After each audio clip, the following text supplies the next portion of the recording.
Hello, everyone. Welcome back to the weekly episode of the CFL Weekly Show here on 13th Man Football. It's Shane alongside Blake and Coach Phil. Cole should be joining us at some point during the show. Men, how you guys doing? How's been your week? Summer is officially hit off here in Ontario. It's getting to like plus 40 over here, so I'm dying. But how you guys doing? How your week been? Yeah, the week's been good. It's been getting pretty hot over here. I mean, it never gets as hot as you guys get over there, but we've been like low to mid 20s all week. It was supposed to rain today, and like we got one of those typical like Vancouver, like it rained for like 5 minutes literally. Like it was like a downpour, and then within like 10 minutes of that the sun was out and it was hot again. Um, but yeah, like other than that, it's been good. I know you and I were talking just before we hit record, Shane, that we didn't get to see much of the games live, but I did catch the highlights. Man, oh man, Coach, I know you don't want to hear this, but Brett Lother had a tough day on Saturday, but the Riders still picked up the win. That's all that's important, and unfortunately for me and Cole, who I know has not joined us yet, but the Lions got carved up by Winnipeg's backups. Like that was painful to watch. Let's call it what it was. It was painful to watch, and it's not going to get any better this week with the news that we received today. Nathan Rourke's injury. Gary Peters was on the injured report, which I didn't notice yesterday. I might have just completely skipped it. But he got lit up pretty good on Saturday or last Thursday, and it's not looking good for the Lions, especially with the stretch they got coming up here.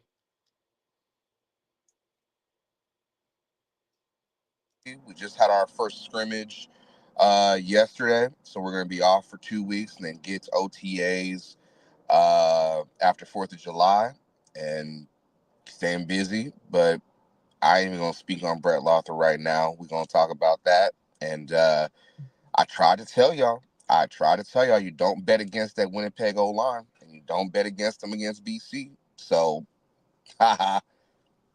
That's okay. I'm still ahead of you. By a game. Mm-hmm. Cole's on a hot streak to start the year. I'm just gonna straight out say it. He's Yeah. on a hot one right now. It ain't Okay, about how well, you start, it's about how you finish. I would almost put an asterisk beside that because when we recorded the show last week, I was under the impression that Chad Kelly was going to start, not Nick Arbuckle again. Okay, excuses, Excuses. excuses. Excuses. You know, Mm-mm-mm. shoulda, woulda, coulda. At that point, you could have pulled a mulligan, could have swapped your pick for your only swap for the year. For the year? What? Yeah, I thought last year we only got one swap because True, you decided to true. use it and you got burned on it. I know, I And then lied. the previous week we're like, okay, so we only got like one swap then because like can't have you swapping picks and us not being allowed to. So I thought that was just carrying over again this year where we got one swap a season. Yeah, That's the that's Blake pretty rule. fair. Yeah, the What do new you Blake mean? rule. Cole did it at one point last year too. Yeah, after you did it You Yeah, started the but shit I'm saying, why are we calling it the Blake rule? because because you started it. it's always the person who starts it that gets the rule named after them. That's how it goes. Yep. Fine. So yeah, you get the privilege of it being named after you. All right, I'll take it. But yes, it was a very disappointing, depending on what fan you are. Very um, high scoring week two in the Yeah. CFL. Starting off with the Thursday night game in Winnipeg, Winnipeg 34-20. I was very surprised with how bad Nathan Rourke and that team played against Winnipeg. And I mean, I know, again, there's a reason why they've won the West 5 years and they've been to five straight Grey Cups. They can come over, adversity and whatnot, but I was expecting a better showing. Like they just did not look like a good team. No, they really didn't. Like you guys can say it, I can say it as the Lions fan, like they just looked bad. Like literally from the opening possession, they just got burned over and over and over. And then Brady went out like if it wasn't bad enough, Brady went out after the second series or the second play. Second play of the game, he breaks off a 45-yard run, leaves the game, doesn't come back, and the backup goes off for 150 yards. Yeah, I don't know, man. I feel like that defense had issues stopping the run last year, and it's creeping up again on them this year. It wasn't just last year though. It's been the last like 3-4 years. Every time the Lions got to the West Final, back-to-back years against Winnipeg before last year, Winnipeg ran roughshod over them. That's why they went to the Grey Cup back-to-back years over BC. 5 overall. Yeah, I mean, Canadian showing out. Matthew Peterson, 23 carries, 130 yards, and 1 touchdown. Like, talk about a breakout performance. Shout out U of A. Yeah. Man, Winnipeg loves their Canadian backs, that's for sure. I mean, it's not like, again, I think this is an interesting one. Nathan Rourke was 12 for 27 before his injury. 249 yards for a touchdown and an interception. And a rushing touchdown. But yes. He rushed 6 times for 58 yards and a touchdown. I don't know. I feel like BC is, they're implementing a new system. There's the growing pains. I think this is why you should, if you're implementing a new system, your starter should play a significant amount of time in both preseason games. I'm a firm believer that, like, if you're a new coach, you should want your starters playing both preseason games and playing significant amount of time in both, or at least the last one heading into the season, because that way you can actually see what they look like in real time. I know you're supposed to use it as an evaluation period, but that evaluation period should not just be for your second, third, and fourth stringers. It also should be how do your starters work this offense? How do your starters work in this defense? You can only see so much in practice. Game time is where it shines, and I feel like if you're a head coach, if you're a new head coach, you should want all your starters in both preseason games. I would agree. Can't just bank off experience. Nope, not especially. Like, it's one thing if you're a coach and you've been promoted. I think it's one thing, like, if you're an OC and you're promoted within that team. It'd be like one thing if Buck Pierce got promoted into head coach of Winnipeg. You're running the same offense. So the offense isn't changing. The play caller's changing, but, like, let's be honest, they're going to be running the same offense. Yeah. But when you go from one team to another, that's where you're like, all right, cool. And this is where I think teams with a new head coach can have an early start to training camp. But I truly believe in the next CBA, there needs to be a window where teams with new coach. I mean, you don't have to do it specifically for new coaches, but the CFL needs to have OTAs. Yes. In like April, it needs to be in the next CBAs where teams can, CFL teams can either stay down south and have like a practice facility or rent out a facility, whatever, with someone like a team down south, or they bring people up, they use a dome, and they're together for a week. I don't think the CFL can go any longer without it, because I think it impacts how the first 2 weeks, first 5 weeks of the season usually go, because you can tell which teams have new coaches versus which teams have consistent coaching. Yep. That first 6 weeks, especially with Buck being the new head coach, I mean, it all comes down to, what system you're running. And we all know the Buck Pierce system. Everybody has seen it for the last few years. It's going to take time. You have to build that chemistry in OTAs. You have to build that chemistry in preseason. It's going to take a while. That's why you take the first 9 weeks or so.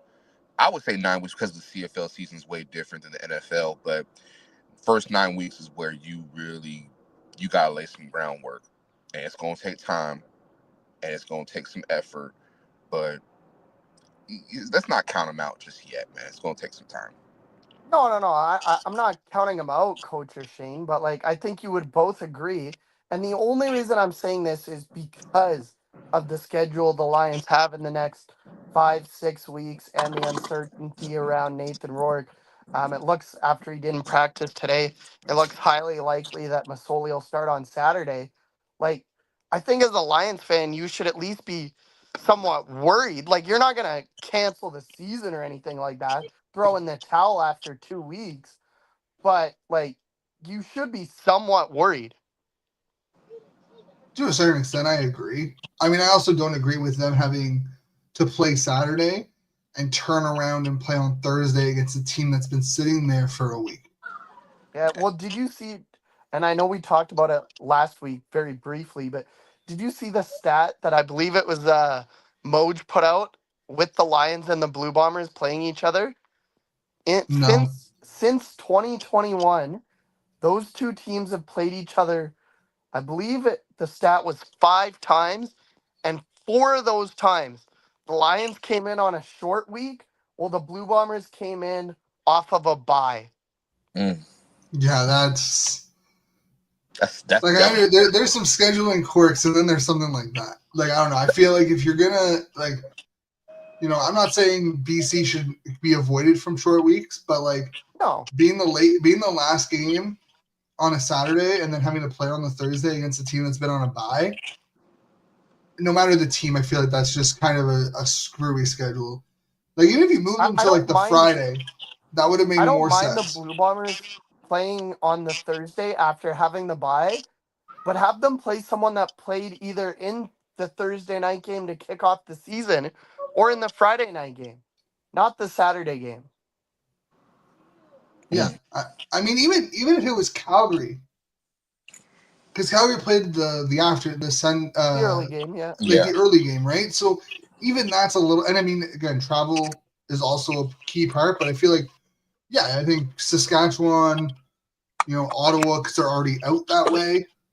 Like, realistically, it would have made more sense to have Ottawa back-to-back weeks going from Saskatchewan to Winnipeg,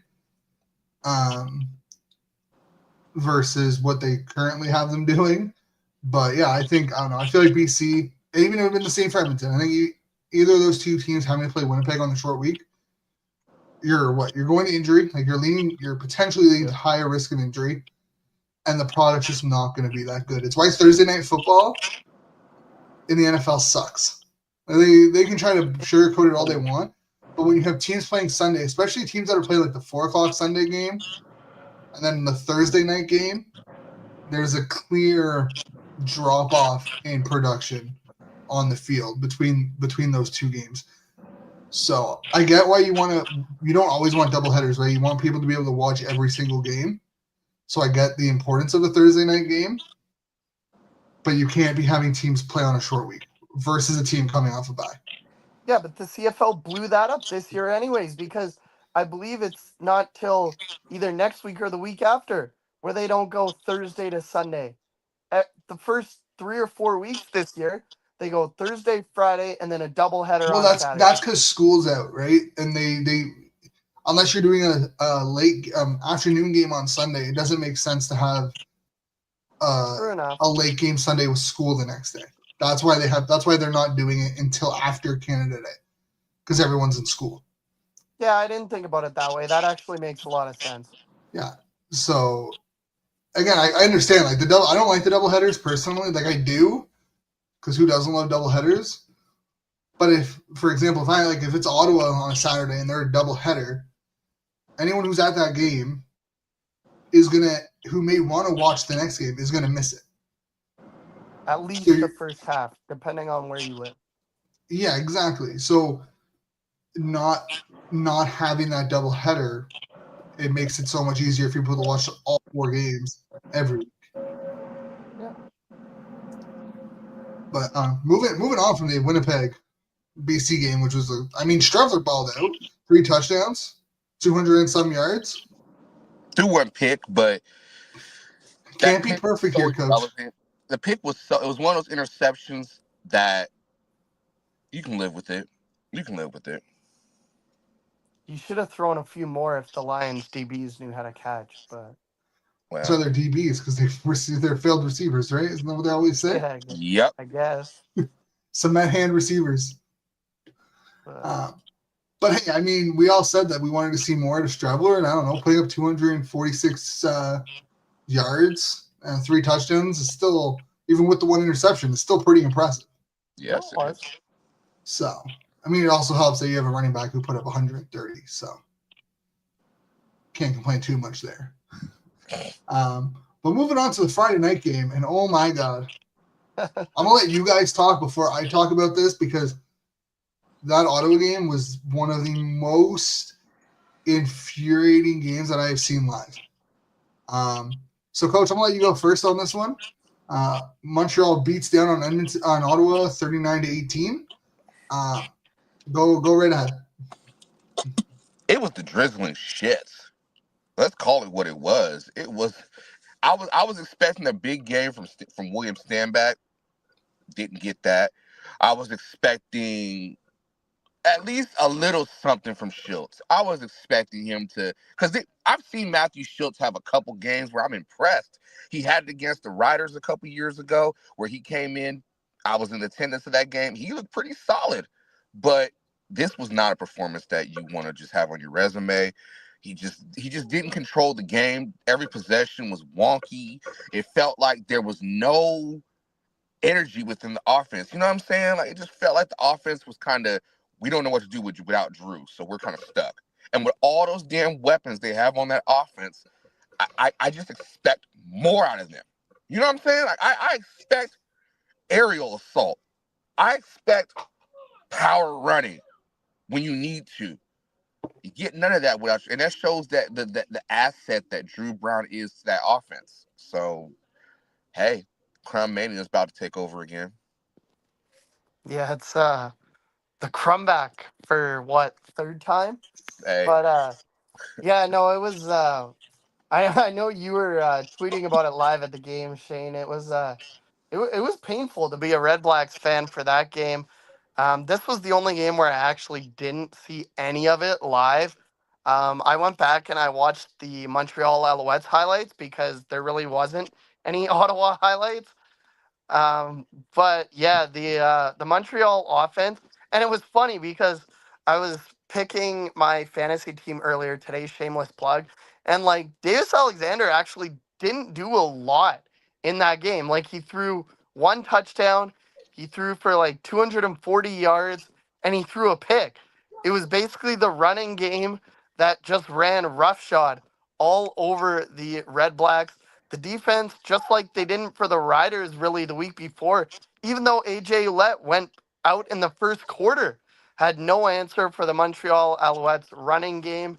And their offense, other than that 1 touchdown drive, wasn't much better. So it was a pretty handily beat down in favor of the Montreal Alouettes.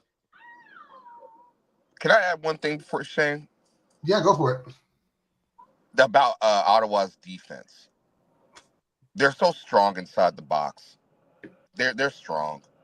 But that secondary is killing me. The secondary is absolutely atrocious right now.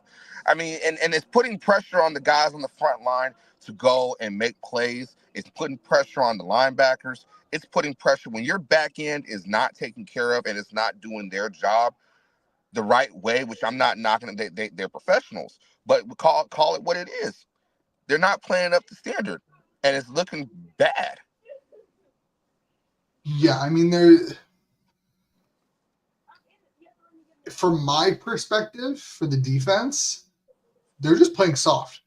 Like, the coverage is soft. They're consistently giving offenses 5 to 7 yards on passing plays on every passing play. They're playing off the receivers. They're like, okay, go back and watch the Rough Riders game.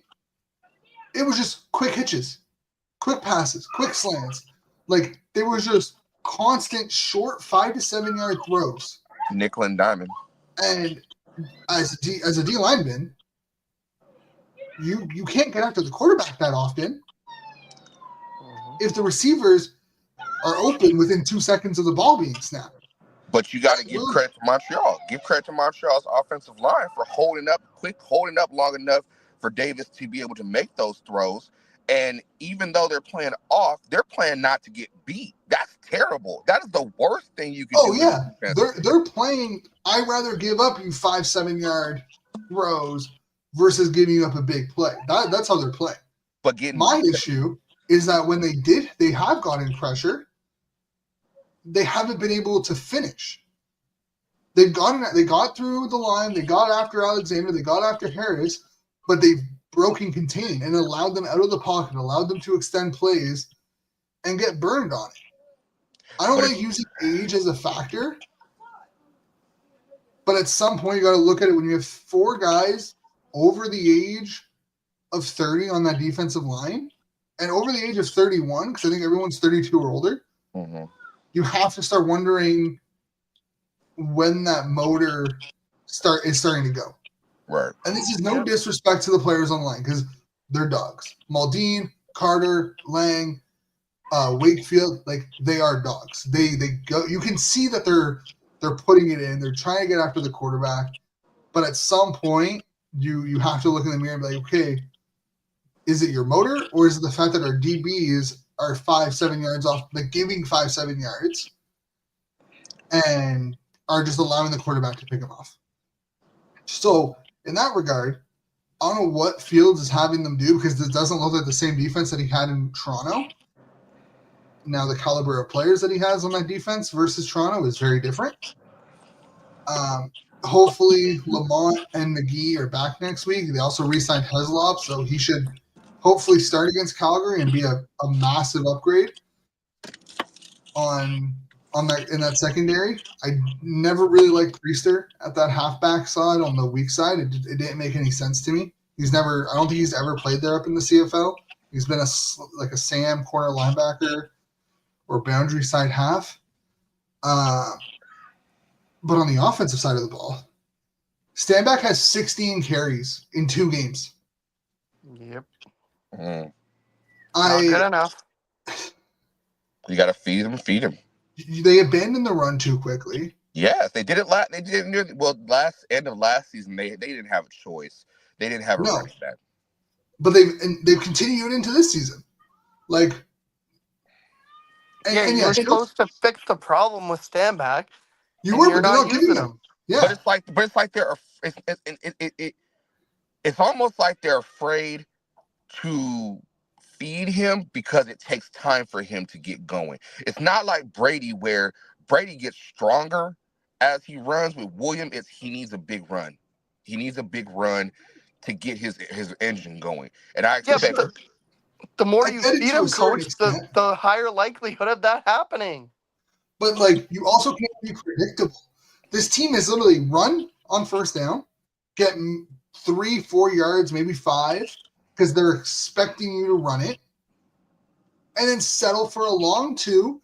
You got to throw it. You're putting you're giving the defense the upper hand, throwing it on second down, and it's rinse and repeat.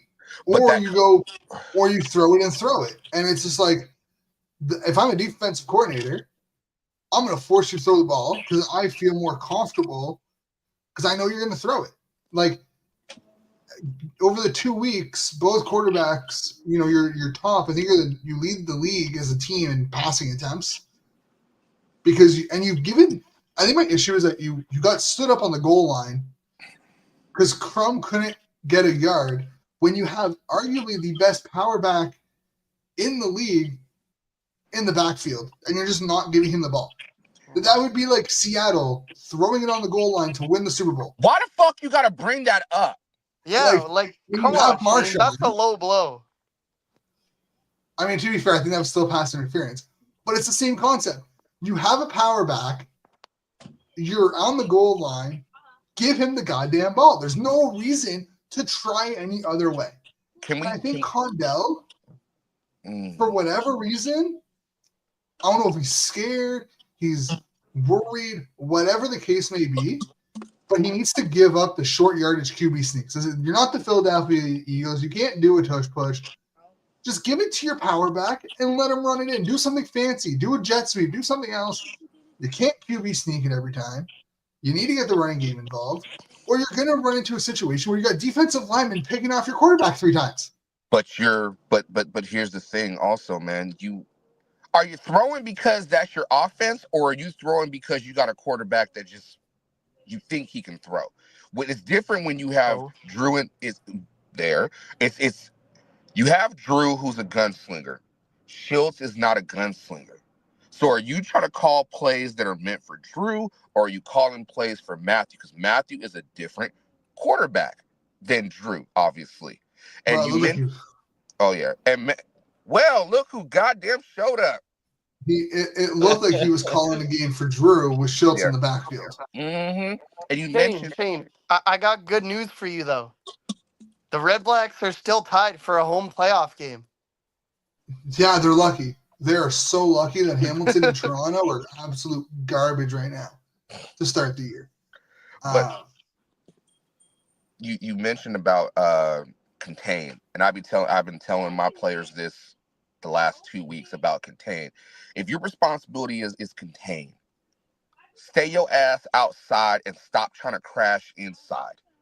You have no responsibility because you are fucking up for everybody else to be able to eat. You're fucking it up for the backers. You're fucking it up for the interior defense. Stay your ass outside. Turn it back inside, and then you guys can eat. Why are you guys? Why I didn't understand why the edges were trying to do more than their job description was. It's not like well, Davis can run a little bit. He can run a little bit, but it's not like he's gonna do like Trey Ford and you gotta box him in and make him come to you. It's I don't understand. I do not get it at all. I don't know. I feel like when you're a defensive lineman and your secondary isn't getting that work in, and you need a big play because your offense is wasting every opportunity that you're giving them. Again, you feel like you have to do more. Mm-hmm. Right? You have to be responsible for a big play. So sometimes you get a little bit, too focused, or you get a little bit too tunnel vision, and you're like, all right, I'm beating him. I can beat him inside. And you try to beat him inside, and guess what? You can't beat him inside, and the QB pops out and can either scramble and like run for 5-10 yards, or it breaks down like a DB crashes in and you can pop it over to an open receiver. But you think you have no choice but to try to make that big play versus just doing your job, and by doing your job, getting a big play. But that's when you got to play. But that's what separates the good teams from the great teams, because no matter the situation, I don't care how down you are, you still play within the defense. You play within your job description unless you're told different to change it up. But hey, Ottawa still has a chance to have a home playoff game. So hats off to them. I think my biggest issue with Ottawa so far is that they've had a chance to win both games. Mm-hmm. And then they just pissed it away in the second half because their defense got tired because their offense wasn't producing. I'm so mad, and I'm not mad as you, Shane, because that's your squad. But I'm mad at them because it shows that just because you have the talent doesn't mean you have the system that matches the talent. You have to play towards the talent that you have. But you got Hardy, you've got Addison, you've got Gino, you've got. I wouldn't be, and this is probably a hot take, but I wouldn't be surprised if Ottawa win and try to go get Walter Fletcher to try to mix up the tempo with the run game. Because it'd be nice to have Walter Fletcher and Williams stand back there. You can mix up the play calling a little bit, but I don't know if they got the money for it. I don't know if they got the roster for it. They don't have the ratio for it right now. And I want to talk about that before we go into the next week's preview. But Cole, you've been just sitting there silently looking like a statue. So how about you jump in? We have 2 more games though, but and talk about this game. You missed the we're not going to backtrack, but since he's here, we may as well just ask him what his opinion is of this Ottawa-Montreal game before we jump into Saturday's games. What did I walk into? I feel like maybe this is just business as usual, though. I walk in, Shane's all fired up, Coach is fired up, Blake's just sitting there. Blake's just sitting there smiling as usual. I'm just happy to be here. So I'm guessing Shane was venting a little bit from what I understand from the game. I'm guessing, is that where I kind of the Ottawa Montreal game. Team is is infuriating. We were talking about it in the newsroom after the game about how just pissed opportunity, just wasted opportunity after wasted opportunity. Yeah, I would imagine it's pretty frustrating, Shane, for sure. But I forgot who just said it, or Blake, I think, joked about it though. It is kind of beneficial that the rest of the East is struggling, right? It is kind of, you guys are all still winless, so you guys are still win this week. Obviously, it's not ideal with Dustin Crum probably starting, but these are the circumstances you're in, and everyone's in an 0-2 hole. So who's going to be able to kind of come out of this? I feel like, and rise to the occasion. I feel like everyone's chasing Montreal at this point. I feel like we all kind of expected that. Maybe actually I was maybe on the minority because I feel like I was down on Toronto and a lot of people were high on Toronto coming into the season. So it'll be interesting to see who kind of, out of the winless Ontario teams, who's able to kind of recover. Can we get Definitely 2 won't be crossovers? Scamilton. Just send one Eastern team? I wonder. Probably not. But I probably not. But that would be interesting. Could that? I know for a possibility? I know for a fact that is not I'm pretty sure that's in the CBA where that can't happen. But that would be hilarious if the 5th place team had a better record than the 2nd place team. It's happened. Has it happened? No. Yeah, I think it was 5th place team? Yeah, I think it was 2016 or 2017. Let me pull it up real quick. I don't think the 5th place team. The 4th place, I believe, but not 5th. Well, obviously the 4th place, because that's how crossovers work. Well, no, they have a better record than the 3rd place team. No, the 3rd place team in the West, it's the 4th place team has a better record than the 3rd place team in the other division. That 4th place team crosses over. I know. That's what I'm saying. So clearly the 4th place team would have a better record. No, I'm saying 5th, the team that's in last, having a better record than the team that finished 2nd. Yeah, I'm pretty sure it was 20. Oh, they were one win shy. In 2015. Or no, it was 2016, I thought. There was one year where it was close. Who finished last in the West that year? 2015, where Saskatchewan and Toronto both ended at 5-3 or 5-13. Oh yeah. So 2017, Calgary, Winnipeg, Edmonton, Saskatchewan all made the playoffs in the West. BC Lions at 7-11 missed the playoffs, but they were better than the 3rd place team, Hamilton, at 6-12, and they were one win shy. They were a tie. Away from being better than Ottawa at 8-9-1.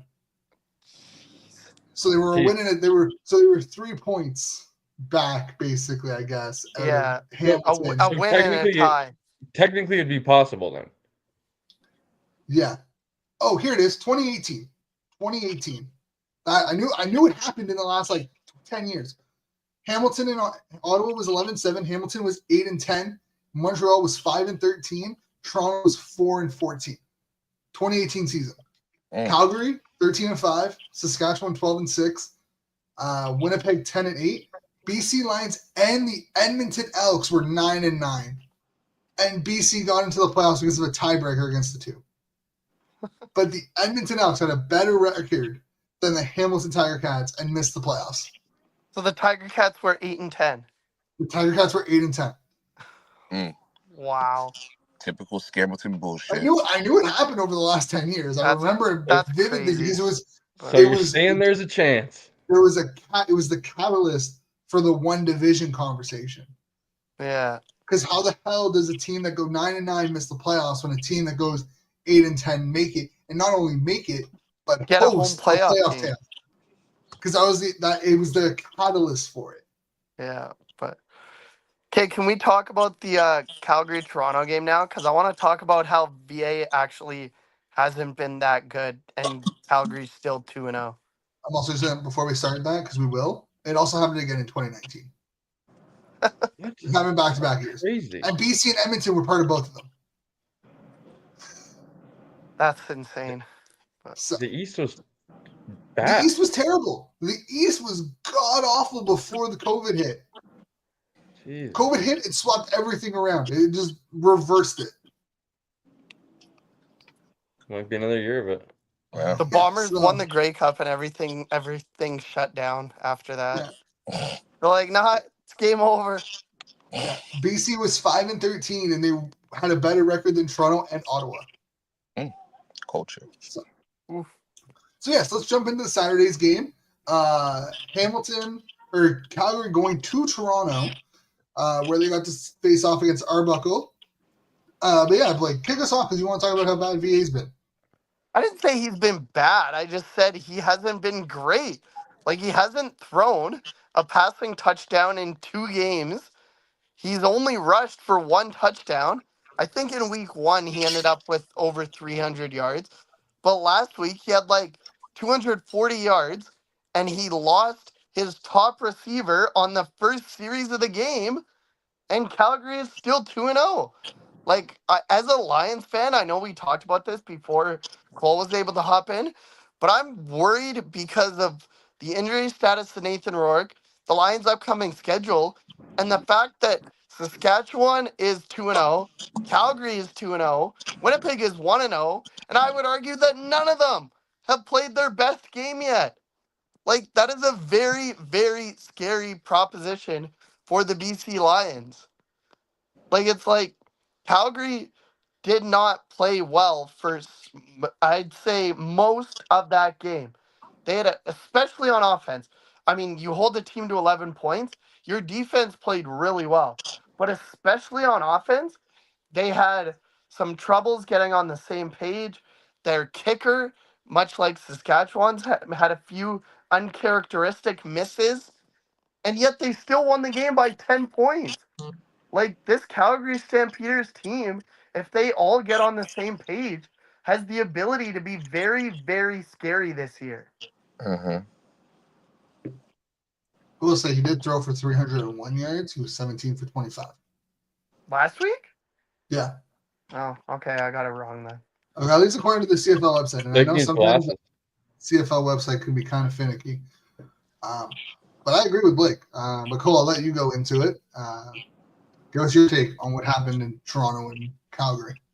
Yeah, to be fully transparent, boys, I was at a wedding on Saturday, so I was kind of phone watching the game. So, I really liked that. I think what's really helping Calgary this year is that their defense, Adrian Greenwood, obviously the 2 interceptions, the 1 pick six, I think is a huge factor for, as Blake said, right? VA really hasn't played his best game.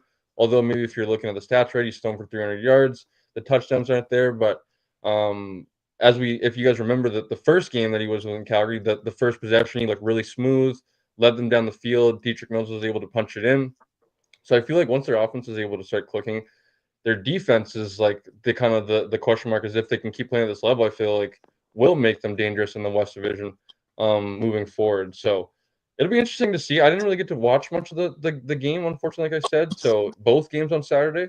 But as I said before, I'm a big VA guy moving forward here. Not really a big Argos fan, so I kind of expected the Stampeders to win on Saturday. But yeah, I don't know. What were your guys' thoughts? I was at the boys' birthday party, and they had the game on, which was actually put a smile on my face. And I walked in right when VA threw that incredible ball to Jalen Philpott. That was and a nice catch. It was very nice. I mean, good Which play. one? You mean a few? The one on the side, the one near the sideline, almost the one-handed one. And then they look. Here's the thing with VA. We saw. I think it was last season when he was coming out. He got hurt, obviously, but he was on fire. He came out the gate slinging. I think right now with him being in Calgary, and he's got so many weapons around him, you're not gonna be able to make everybody happy. He's got to be able to know who's his designated receivers are, who's gonna be one. He lost Reggie, obviously. Now he's out for 6 weeks. But in this game, he took advantage of what the defense gave him. He took some chances. He took some liberties. I'll give it to Vernon. He took some chances, try to force the ball in places that he didn't really need to. I think they got away from the run a little bit too early on. They didn't let Dietrich eat. But other than that, the defense is looking really nice right now. 2 weeks in, looking solid. Adrian Green with the pick six. I ain't got no complaints for Calgary right now. Let Vernon get more invested in the system. Let him do his thing, and did all right. Not bad. Not bad game from them. Yeah, I mean, I didn't expect it much. I mean, I watched most of the first half, and I was very. I think this is where Toronto kind of fucked up. Straight up, I think losing Carey, like with Nick Arbuckle, he is a game manager. He is the definition of a game manager. Yep. He won't cost you a game, but he's not going to go out there and throw and win you a game with his arm. Clearly, your running backs have not been able to carry the offense the way Carey was last year. And I truly believe that letting Carey go will, even with Kelly expected to come back in week 4, and like I truly expect this offense to take a significant dip without Carey on the roster, because Carey is just that dynamic. He does so much for that offense. I think you're starting to see it in the first 2 weeks. I think if Carey's in, Toronto has a better chance to win against Montreal and win against Calgary than they have shown so far this season. And I know people will say, "Oh, Arbuckle's a problem." I think Arbuckle did enough to win the game. You throw for 300 yards, decent completion percentage. Obviously, the pick six hurts them. That's basically the difference maker right there. But I still think that if Carey's on this team, Toronto's at least 1-1, and Saskatchewan's 1-1 and not 2-0. Yeah, which is why they went and signed Kevin Brown yesterday. But yeah, because they need it. And I meant Calgary, not Saskatchewan. I mean, they got lucky against Hamilton, going right into it. 5-point win for Saskatchewan over Hamilton. Another 5-point win on the season for that club. Ouellette came back 97 yards on like 11 or 13 carries. Coach, let's get. Do you want to go first or do you want to go last on this? I'll go last. All right, Blake. We'll let you kick it off. yeah, I mean, this was a game where Kenny Lawler finally showed up for the Tiger Cats. I know it's only week 2, but after week 1, I already saw some Tiger Cats fans being like, "Oh, why'd we go out and get this guy? Him and Bo Levi are never going to be on the same page. This was terrible signing, blah, blah, blah." Well, he shut those people up really fast. 120 yards plus, I believe. He had a touchdown as well. I thought Bo Levi was pretty good in this game, but the Saskatchewan defense, there's a reason why Roland Milligan should have been the MOP last season, because he turned that game around. Like, Brett Lothar had his troubles. He missed, I believe it was 3 field goals and an extra point. 2 of those field goals and the extra point were in the first half. They were trailing 7-6 going into halftime. Hamilton had the ball starting the third quarter. They were somewhat starting to drive. And then all of a sudden, Roland Milligan said, no, no, no, no, enough of this. Picked off Bo Levi Mitchell, went to the house. And after that, it was a lot of back and forth throughout the game. The Riders, of course, with Keyshawn Johnson, were able to take the lead late. And then that defense once again stepped up big, holding Hamilton to a field goal. And I will say, though, on that last drive, after the last Lauder field goal, which made it a 5-point game instead of a 7-point game, I don't know what Bo Levi Mitchell was thinking, because it looked like he was trying to run a 15 or 20-second offense when he had a full minute. Like, he rushed himself when he had no reason to rush himself. Like, I don't believe the Tiger Cats had their timeout, but especially in the CFL, when you start on the 40-yard line, like, you only had to go 70 yards. There's no reason to rush yourself. And unfortunately, that cost the Hamilton Tiger Cats the game and a chance to move to 1-1 on the year. Cool.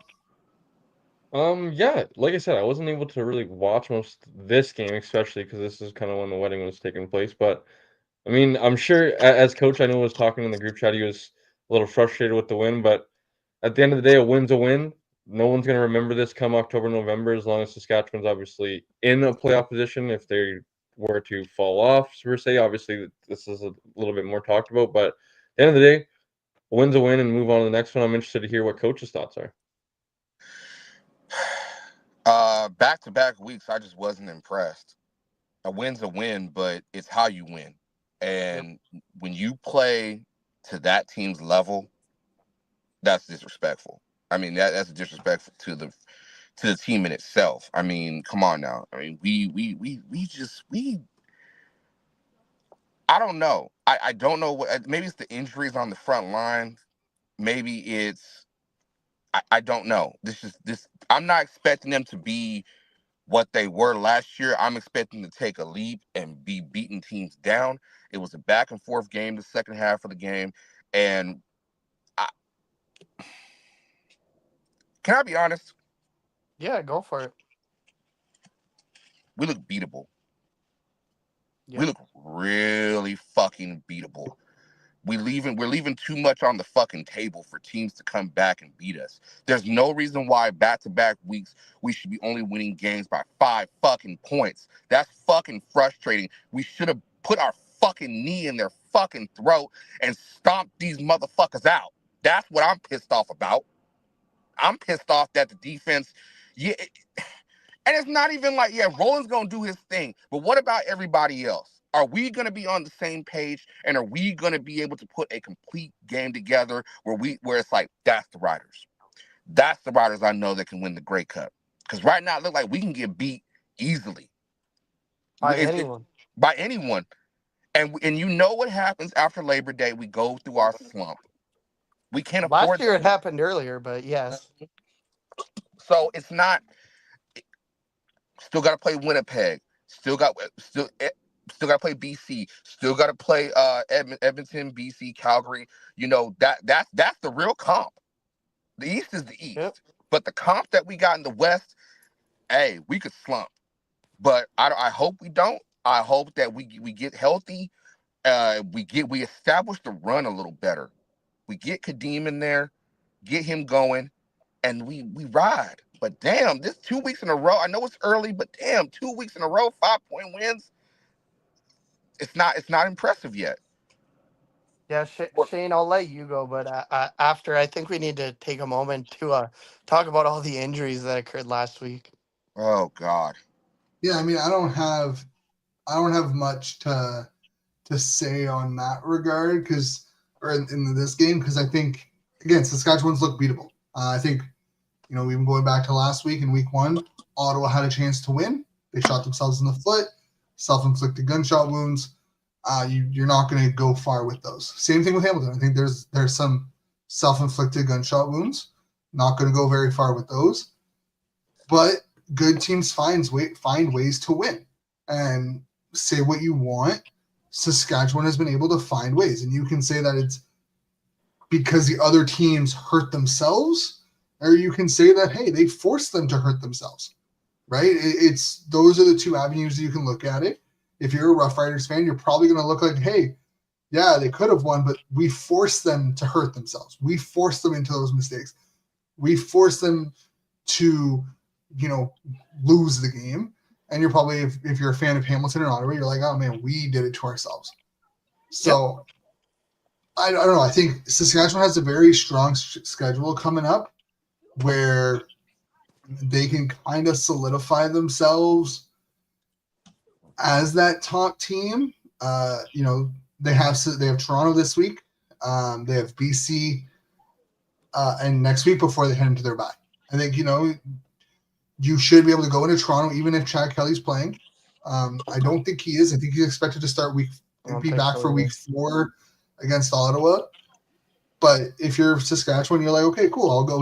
If I go in against the Argos, I should be able to beat them up, win by 10 plus points, show that my first 2 weeks kind of dicey, but we're still the top team in the West. We're the team to beat in the West. And then you have a BC game, which again, you're probably looking at as, okay, if we need to beat this team. We want to be the top team in the West. We need to beat this team, and we need to beat them down. And if you're BC, you're like, no, we need to win this game. But if you're Saskatchewan heading into your bye week 4-0, and if you can have, big decisive wins heading into that bye week, you come out of there playing Calgary, BC, Edmonton, Montreal, before your next bye week in week 10. But we have to go on a run. We have to go on a run early on, and we have to make it to Labor Day and have a very be on top of the West. There's games where we're not. There's this. It's got to happen. There's no excuse. And I would agree with that, but I think for this year, and you got all three, you know how painful this is for me to say it as a BC Lions fan. This year, I believe, is different for the Riders. If they win the Banjo Bowl in Winnipeg, they will win the Grey Cup. That's what I will say right now. Yeah. If they win the Banjo Bowl, they will win the Grey Cup. Yeah, I mean, looking at who's out for Toronto this week, and we'll get into it a little bit more after, but you're missing like Toronto, Kazar, Christmas, Sirocco, Daniels, Kelly, McManus. Like there's some huge holes in Toronto that like there's no reason for Saskatchewan to not go in there and just beat up Toronto. Like they have to win by more than 10 points. Or in my opinion, there's going to be questions. I think you have to have that conversation of like, I mean, again, there's a reason you play games, and everyone, anyone could beat anyone any given week. Mm-hmm. But at the end of the day, if you're a top team in the West, and you think you're a top team and a Grey Cup contender and an actual Grey Cup contender, you have to go into Toronto and make heads roll. There's no excuse. Yep. I hate to say this, but and I hate when the media says this shit, but you do got to send a message. You do. You have to send a message by playing at Toronto and beating the brakes off of them. I was expecting this week to be this week against this past week to make a statement against Hamilton, but that didn't work out. Even though we won, it still wasn't a strong message that we are them motherfuckers, and this week's gonna be a challenge. Yeah, I think it's gonna be interesting. But before we get into this week's games, let's talk about the injuries. They're like Reggie Begelton out for probably 6 to 8 weeks, if not longer, with a fractured leg. Obviously, we just kind of went over some of the major injuries for Toronto. Alonzo Adai is out for Ottawa due to a elbow injury. Nathan Rourke is out for an undetermined amount of time. Drew Brown's out for an undetermined amount of time. Brady Oliveira is out for an undetermined amount of time. I believe he was placed on the 6th game, but was he? I didn't know if it was official or not. You guys talk about MLS too? No, we haven't yet. But is MLS on the 6 or the 1? I haven't seen. I think it's just a 1. I think it's just the 1. He just said he was out, as well as Sean Bain Jr. Yeah, I mean, again, I think injuries are part of the sport. There's no way getting out of injuries. But I also think that you've put your body through a lot over the last month, which is why I think OTAs need to be part of the next CBA. Yeah. Yeah. I don't have any debates on that. Because I think cramming everything into a month, it too much pressure on the body, too much strain on the body. Either extend training camp or create OTAs in April where teams can kind of do more install stuff, not heavy pads, and it's not it's basically a mini training camp, but without all the aggressiveness of training camp. It where should you can do the install and you can do the walkthroughs and do systems and indies and very fundamental foundational stuff. No, Cole, you would know this better than the rest of us three. What does the CJFL do? Because I know they have spring practices and stuff, but how has that worked? It's pretty short too, but I totally agree with Shane. Where they could easily do what OTAs is. It stands for Organized Team Activities, where you bring in the team for say 2 weeks in March or something like that, and they're able to, like Shane said, go through lighter walkthrough type practices where you're in shorts, practice jerseys and helmets, and you're kind of able to install stuff, go out on the field, see it on the field. That's where you're able to get the young guys reps as well, and you're able to actually see what they look like, say your vets, say Stanley Bryant, who has done everything in the league, doesn't need to prove anything. You just drafted a young kid that you want to see with the first team, say, or against, say, a guy like Willie Jefferson or something like that. That's where you're able to get him those reps of like, hey, let's see what he looks like for, say, a series. We'll throw him in with the ones and, sink or swim. If he sinks, he's obviously not ready to go. If he swims, it's like, okay, maybe we have something here, right? And I think that just benefits also the product on the field, right? And I'm like, as we all are fans right now, and we're all frustrated, and coach wants more, right? And like we want to see, crisp execution, right? And it's like, well, these guys literally come in basically after the draft, especially the rookies. The rookies get drafted, they're in rookie camp like 7 days later. 2 days later, they're in main camp with a bunch of vets, and it's like the whirlwind, your head's flying all over. And then the vets only get, like for instance, this year, and I know it's every year too, like so, but like the Lions were in camp and Calgary were in camp for 8 days before they played a preseason game, and then it's like, well, you wonder why the Calgary and BC Lions game looked like crap as a product on the field. So it's like, if they're able to be in the building, say, for 2 weeks' time, which at this point now they're doing it with, as we've seen with the Vernon Adams Jr. taking it upon himself to just organize it himself. If the players are going to do it on their dime, like the team should just step in and be like, well, we'll assist with this process, or like we should get this process started in the league.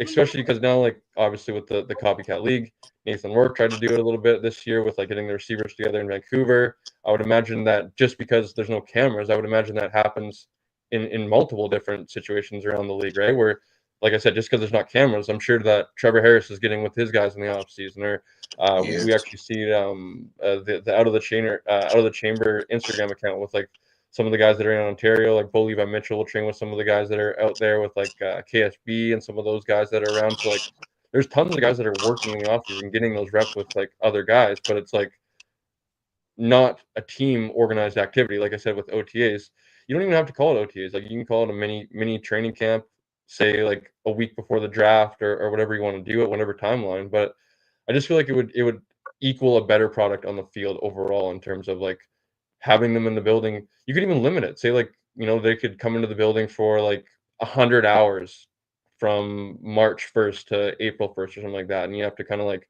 organize it how you want to as a team. So I think it would be beneficial, but there's a lot of things I think are beneficial, and I don't know if the CFL ever listens. So I feel like we talked That's about a lot not of things true. last week. Stuart told us that he's listening.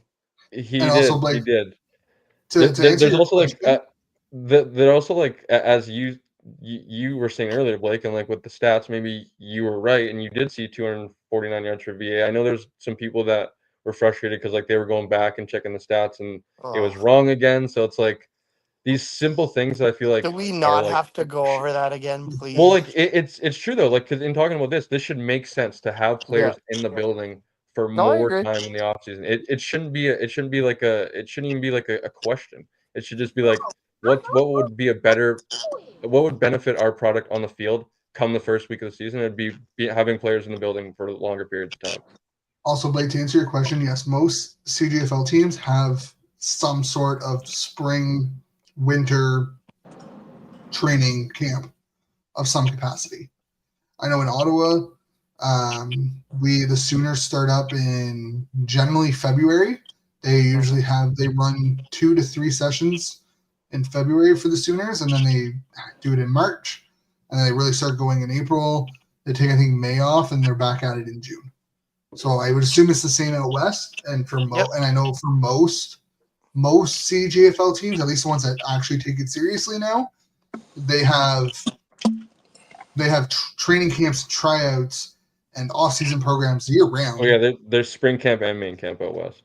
Yeah, so that's the same out here. Is that there's off-season, there's winter workouts that I think run from December through February, and I mean it's a little different for the Sooners based on who the Sooners owner is, because he owns a gym. Well, he owns 2 technically in Ottawa, so they have like winter lifting sessions and whatnot because they can just go to his gym and it works. And then they hit the field in like February. So I don't know. I feel like you need that. If you're going to be a pro league, you need to treat it like a pro league, and you need to come in with like OTAs. This isn't hockey. This isn't basketball or baseball where you could show up a month before the season and integrate a whole new system and be fine come game one. Like, these are complex offensive and defensive systems. You need more time than a month. Yep. Like I said, it should make sense and it should be easy, but it's all about money. The CFL Right? doesn't seem to make sense. It's all about the money. But before we go into this, quick question: ratio. It's been brought up again based off what happened in Ottawa and Montreal. Quick, like minute or less. What are your takes on the ratio? And what do you think needs to happen? I mean, so was it the whole situation over like Boschman starting as the DA at No, it was Stanback and his play, like his snap limit as a nationalized American, and the three like nationalized American, designated national, and like all that stuff. I think there's like a 5-minute delay in play because of it.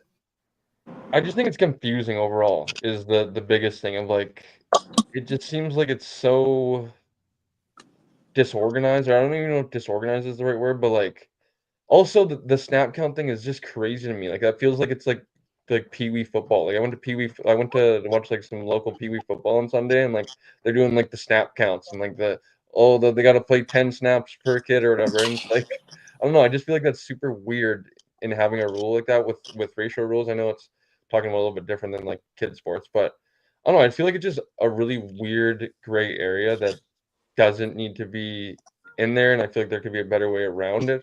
I know Shane, you're pretty opinionated on this, where I'm not maybe as much opinionated. I think just because of the confusion around the rule more so than anything. So I'd be kind of curious to hear your thoughts more than anything. But like, what do you think? Like, yeah, I mean, like this might be controversial, but like, just get rid of it. Like, Thank like you.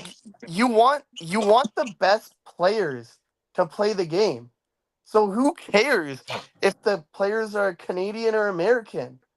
Like, I get it. I get why you did it. It's the CFL. You have the CJFL, like all that stuff. But we've almost grown past that, I would argue. Like, some of our biggest superstars in this league are Canadian. Like Nathan Rourke, big superstar, Canadian. Sam Emelis, Canadian. Tyson Philpott, most outstanding Canadian in the Grey Cup 2 years ago. Should have been MVP. Like, he is arguably he wouldn't mention a Winnipeg Blue Bomber. fine. Brady Oliveira, like Matthew Peterson. Like, I'll even throw his name in after the like game that he had last week.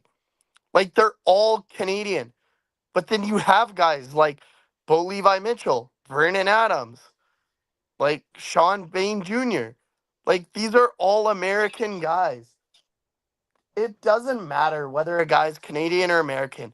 If you're good enough to play in this league, let them play. Who cares?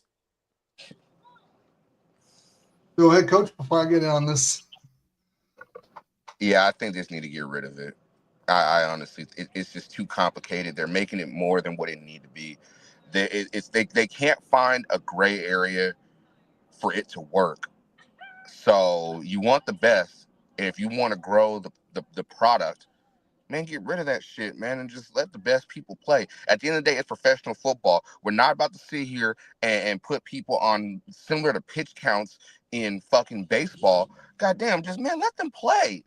Go play, and if you get burnt out, you get burnt out. It's just what it is. But this having taken a 5-minute delay just to figure out if somebody, come on, man, just play the game, play the damn game. I agree with Cole. It's like, it's not Pee Wee football. Like, if the guy played too many snaps, who cares? These are grown ass men. Thank you, Coach. So this is my thing. Men who are getting paid not NFL money, but they're getting paid pretty good dollars to play professional football. And at the end of the day, we always preach to players all the time. The best is going to play. You're only as good as your weakest link. So Coach, I will say, though, I will if say you're this playing in Toronto, apparently you need help with renting for 6 months. But What? you didn't see that article? No. Oh yeah, because Toronto rent So is there was stupid. a rumor. So there I know was they got the double tax. There was someone that posted in Toronto renters on Shane. What app was it on? I think it was Reddit, but I might be mistaken. Yeah, it was on Reddit, and like it was an anonymous Argonauts player, but like they sent out a thing on Reddit basically asking for rental help while they're in Toronto for the season. Yeah, because I mean, most people want like a set, like 6 months to most retailers and rental spots aren't great. It's stupid. But my opinion, I think Dave Naylor. Hopefully, I don't screw this up. But if I remember correctly, he said that before or during the last CBA negotiations, the CFL put in an offer or put in a suggestion that the only ratio is 21 Canadians and 19 Americans, and that was it. That was the only roster stipulation. They got rid of everything else. The only roster stipulation was that game day rosters had to have 21 Canadians and 19 Americans. But you could play whoever you wanted, wherever you wanted, for however many snaps you wanted. And the CFLPA rejected it. This is where I think the CFLPA has been its own worst enemy. And when I say I think the CFL has used the ratio as a crutch for many, many years, I'm including the CFLPA in this. Instead of actually putting money and resources and effort into creating a better development system in Canada, they've just used the ratio as a substitute to it. Because you're basically saying that they're forcing teams to play Canadians. That's your development. You can come to the CFL, you'll get selected, and you will develop in the CFL. And I think now at this time of year, the CFL just needs to get rid of it. Even to just have that 21 to 19 ratio, and you have your one or two global players and the rest are Canadian or the rest are quarterbacks. I don't care. But you need to get rid of it. The next CBA cannot have a ratio this ridiculous and this restrictive if they want to be considered the second best league to play in. Yep.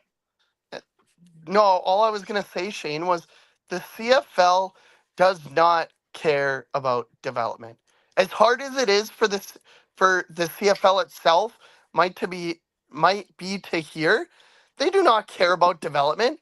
Do you ever see the CFL touting U Sports? And even worse, they have the CJFL, which sends players year after year after year to the U Sports. It never gets publicized. Never, ever. I know. It's their biggest issue is that they tried it twice. They tried it twice to have the Vanier and the Grey Cup in the same season, and it blew up in their face because I'm a Vancouverite, and they had 20-something thousand in 2014 at the Vanier Cup, and they had less than that, or it was 2011, 2011 Vanier Cup, and they had less than that the next year in Toronto, and they got away from it completely. Because, and I've heard the arguments. Randy Ambrosi, I've been to the last 4 State of the Leagues, and it comes up every single year. Somebody asked, Randy, are you guys ever willing to have the Vanier Cup and the Grey Cup in the same city on the same weekend? And every single time, Randy shoots it down. And of course, we have Stuart now as the new commissioner. But Randy shot it down and simply said, no, it won't work. The U Sport doesn't want to work with us. It just won't work. Their season starts too late. To be fair, though, I will say the U Sports higher ups have, at least reportedly, been extremely hard to work with, even with previous commissioners. Sounds like the NCAA. Jesus Christ. I will say that they want to do things their own way. They don't believe that because when it happened, when they pulled away from it, the argument was that the Vanier Cup is overshadowed by the Grey Cup. That 2011 Grey Cup, though, was the greatest Canadian game I have agree. ever seen. I agree. And Yeah, I want them to go back. I want them to go back to it. I think it's important to do it. And I mean, I don't even know how their season starts too late. The season starts the last week of August. And the Vanier is the week after the Grey Cup every year. Yeah. And I don't know. I feel like with Stewart, hopefully they can come to some sort of agreement. The other issue is that they felt like university cities or university towns pull better than going to a Grey Cup. Like they travel better. But we'll see. I mean, I personally agree that it should literally be, in my opinion, should be the Canada Cup or the Mini Grey Cup, whatever they call it nowadays. Canadian for the CJFL. Bowl, but yeah. The Canadian Bowl on the Friday night, the Vanier Cup on the Saturday, and then the Grey Cup on Sunday. We need to clip that because I'm going to send that to a friend that has been pounding that drum for years. Like it should be the Canadian Bowl, the Vanier Cup, and the Grey Cup. Grey Cup week should literally just be a celebration of Canadian football. I don't care what anyone says. It should just be a straight celebration of Canadian football. Canadian Bowl, Vanier Cup, Grey Cup, Friday, Saturday, Sunday. You buy a ticket to one. You buy a ticket to the Grey Cup. Your Grey Cup ticket gets you access to the Vanier Cup and the Canadian Bowl. Or even you don't have to give free access, but give a ticket for $10 for the Canadian Bowl and $15 for the Vanier. Even if you up the Grey Cup tickets $10-$15, true enough. You get to go. Because honestly, personally, if that was the case, I would go to all three games. Yeah. No, I would agree. At all three games, I'd be supporting whatever teams are there because I just want to support Canadian football. And I think it'd be great. I think it would be a great connection between all three leagues. But I think that's a pipe dream until all three decide to put their egos aside and work together. Yep. Because, the Canadian Bowl isn't even the Canadian Bowl because it doesn't feature, a quarter of the country. That's because we don't have to get into that. That's a conversation for a different day. I was going to say that's because Ontario, yeah. Well, it's because Quebec won't change their age. Well, that true, but also Ontario up until last year was never competitive, but yeah, well, they didn't take it seriously. They just and then look what happens when they did. St. Clair won the whole thing, but but St. Clair works as a college. It's going to be like the Sioux Cougars in like 3 years, where you're pulling NCAA, where you're pulling Americans because you're an NCAA school playing in the CJFL. So, anyways. That's again conversation for a different another podcast. But let's go into this week's games. Unfortunately, I didn't have time to upgrade the fancy little weekly pick'em graphic this week. It's been kind of a crazy one. But week 3 kicks off late game in Edmonton with the Alouettes heading to face off against the Elks. I think this game is going to be a run. Personally, I think Montreal's just going to walk in there, slap Edmonton around a little bit, and then walk out and wait for next week when they face Hamilton. But I have no faith in Edmonton being good this year from what I've seen the first 2 weeks. They had a bye the second week. What do you mean the first 2 weeks? They were so bad in the bye that you have no faith? I just don't have faith in that offense. And yes, I say it's first 2 weeks because I'm not just going to say I have no faith from week 1. I'm just saying we're week 3. It's the first 2 weeks of the season. I have no faith in them. They were bad at their practices that I lost more faith. Well, okay, to be fair, what I've seen from them in the preseason and in the first regular season game, I have that's no better. faith. I have then I will accept no that. faith. So, yes, say 2 weeks, whatever. I don't care that they were on a bye week. I have no faith in this team. I have no faith in Trade Ford. I have no faith in this offense to do anything right. So I think Montreal is just going to go in there, smack them around a little bit, and go home, kind of be like, "Oh, that was easy," and wait for Hamilton. Yo, it's the Staples button. That was easy. I missed those. I can find one of those. I feel like this will be a clean sweep for Montreal for all of us. I don't think so. I think Coach might be going Edmonton. No. Based on his reaction, it sounded like he might be going Edmonton. No. I have a little more faith in Shane in Edmonton, but I wouldn't say much. It really feels like the Edmonton Elks are gonna Edmonton Elk once again this year, like where there's a lot of excitement in the off season. They sell you that this is the year. It's been 1 week. And then I don't know. I don't care, man. I don't care. They deserve no benefit of the doubt. Edmonton sports fans have been through enough. They just lost the Stanley Cup. Who cares? That's a completely different sport. I just feel like the Elks are the Elks, man. Oh, the God. Elks, until the Elks prove that they can actually win against good teams and not win in garbage time situations, yes, I have no faith in this team. Say what you want. I have no faith in Trey Ford being able to win a game as a passer. Wow. I love this Montreal defense is just wow. too good. I think you're going to see a repeat of what they did to Schultz against Ford. All right, Coach, you go. I want to go last. Nah, you go. We're all in Montreal. No. Trey's going to run for 150 yards. He's going to pass for 350 yards, and the Elks are going to win. You're taking the Elks? No, you're on crack. I would love to know. Well, I was just about to give me what you've taken, because, God, that is. I've heard of some hot takes, but that takes the cake. I was going to say Edmonton's defense is really not that bad, but no, Edmonton's defense is great. Yeah. I just don't think the offense is good enough to beat Montreal's defense. Fine. No, like, in all seriousness, we talked about it last week. Like, Trey Ford, as much as all four of us at one point or another have kind of been on the Trey Ford bandwagon, like, I don't. It hurts me to say this because he went through, like, the ranks, Canada. You went through U Sports, University of Waterloo, all that. But he's not the answer for the Elks. He's just not. Like, we all want him to be the answer, and he's a slightly better quarterback than Chris Strevler.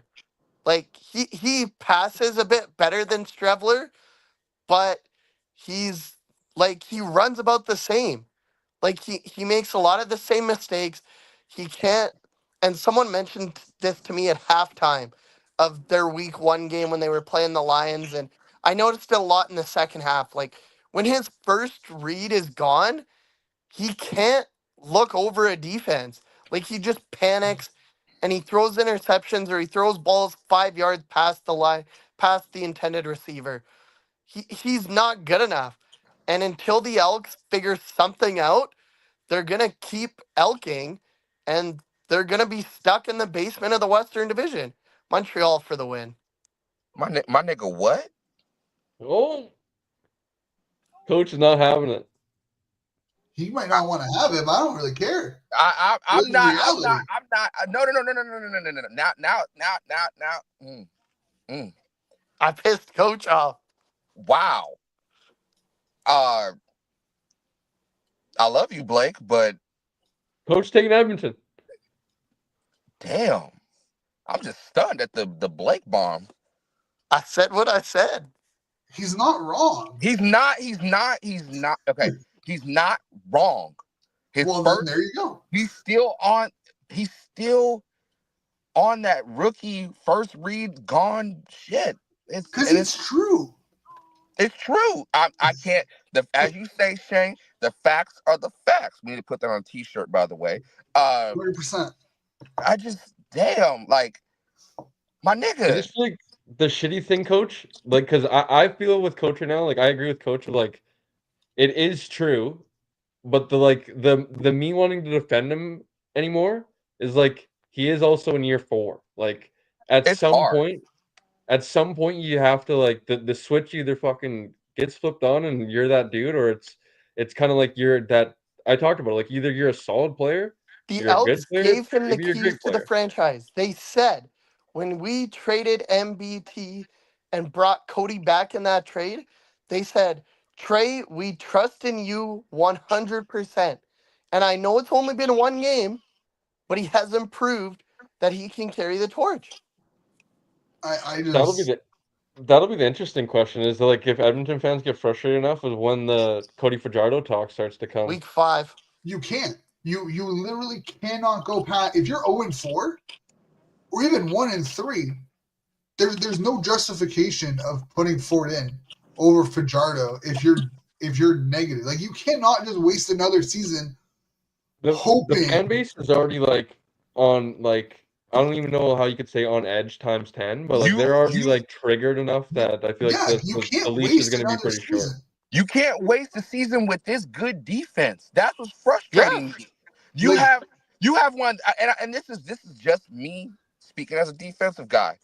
You've got Niles Morgan, who damn sure is he's up there with Wynton McManus. He's up there with the best linebackers in the fucking league, and you can't fucking put it together a single fucking game. Come on now, like, Trey, it's year 4, my dog. I feel so bad. I feel so fucking bad for him, but we can't make excuses. You got a bad break with the coaching that you had. I'm sorry, but that was 2 coaches ago. Got to overcome too. You got to overcome. You got to grow as a player. It's like he's stuck. He's doing donuts in Tim Hortons parking lot. Yeah, your bye week is week 7. God damn! You need to be at least 3-3. At least 3-3 to 2-3 because they just had lose against who? Yeah. Who's dropping the ball?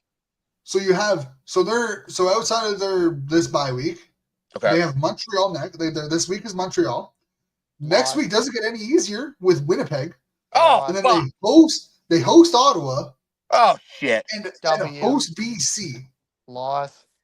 So you're going in your next 4 weeks. You have 3 of the arguably, at least you hope BC is one of them, but you have 3 of the top teams in the league. Are they the best team?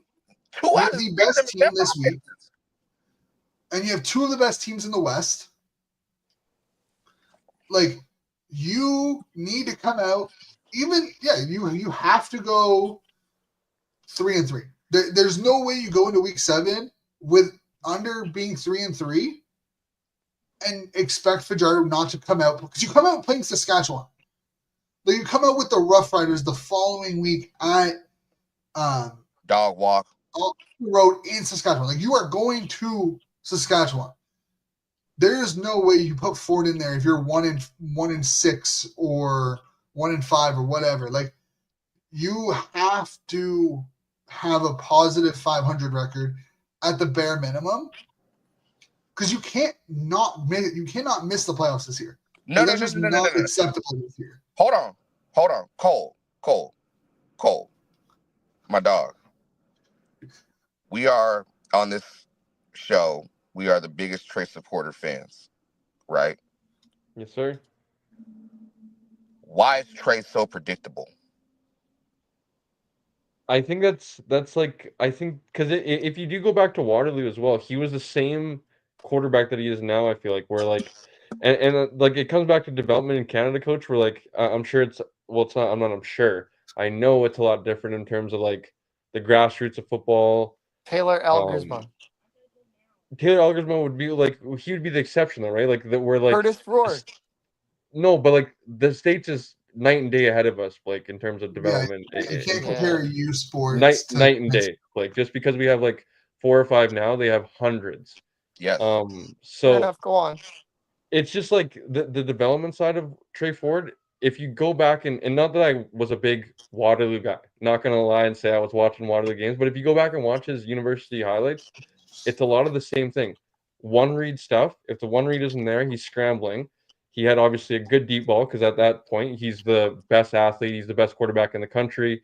You're giving a lot of those balls that are 50-50 opportunities, and you're coming down with them, right? Where now, when you're playing against arguably some of the best athletes in the world, and those 50-50 balls aren't there, your first read isn't there, and you're not as athletic as, well, he is actually pretty athletic when it comes to some of those plays, but when you're not able to do it as consistently, I feel like he's just, it was talked about on the TSN broadcast, so like, he does like some of those wow stuff, which is great, but it's the easy stuff, like the layup stuff, like the getting the team into second and manageable, not coming off your first read, being uncomfortable, scrambling around, and then you're in second and 10, and that's not where you're. That's not you.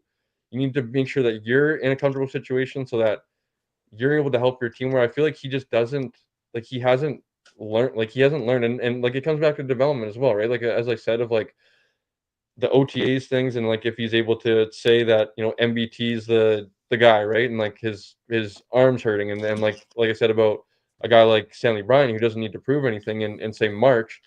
MBT doesn't need to necessarily prove anything in March, right? With Edmonton, where if Trey's able to get those like reads and stuff like that, maybe he's able to like learn. But at some point, it is like on you to also like go off one of the side, like work on your game in the off season with like quarterback coaches, receivers, and obviously it's not the same as getting like those live 12-on-12 reps, but like it is on you at a certain point. Like that is the difference of like really good university players that are like really athletic, really talented. But then once you get to professional like sports and you don't have everything done for you. You don't have, your workout is set here, film set here, and you have to do it on yourself. It really shows you, I think, your maturity level. It shows your drive. And like at this point, obviously Trey's like, I don't want I hate saying this stuff because like he is a professional athlete, but like obviously he's not too driven to like get much better. It's basically the same Trey we've seen as a rookie. He makes unbelievable scrambling plays. If you can't contain him, he'll hurt you and give the Elks a chance to win.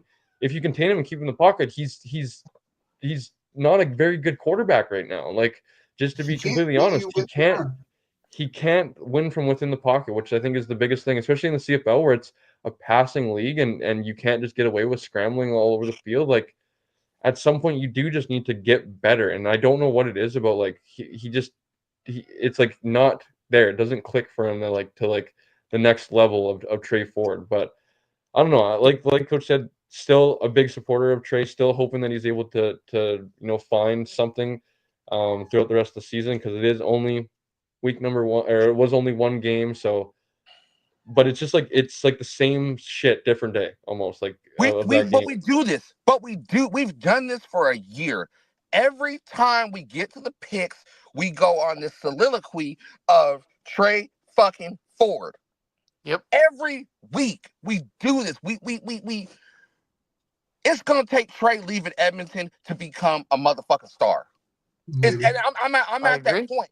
It's gonna take him getting out of that culture, that organization, because they haven't brought in the right people to develop him from Guap. And that's what's frustrating. I want to see him do good at Edmonton. I want Edmonton to be able to have a franchise quarterback. But God damn, every week we do this.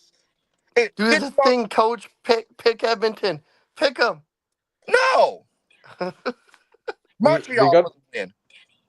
Ever since the name change, they're just fucked. Oh, Cole, don't go there. Don't even. It's true.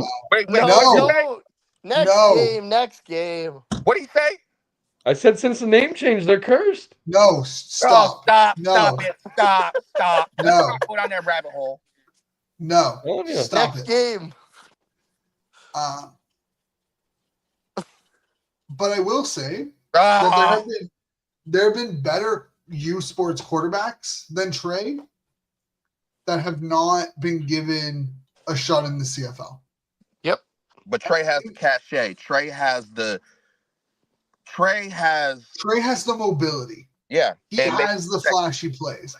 But you're telling me that you look at his college career at the U Sports level and you look at some other guys and you're like, oh yeah, this guy deserves a chance, but not the others.